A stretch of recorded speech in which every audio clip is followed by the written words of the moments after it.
আসসালামু আলাইকুম। তো আমি খেতে পানি নিয়ে আইছি, তো পাট কাটতেছে এই যে আব্বা, এই যে দাদা, এই যে। তো এই যে আমার ছেলে পাট কাটবো, এই যে কাছে নিচে পাট কাটতেছে, এই যে পাট কাটবো, এই যে রুহান পাট কাটো।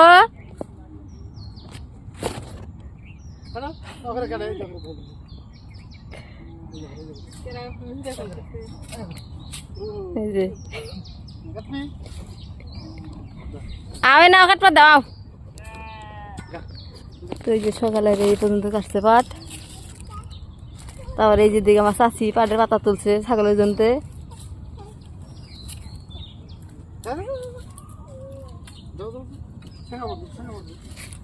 এই যে কাটো, তাড়াতাড়ি কাটো, কেটে শেষ করো রুহান, কেটে শেষ করো।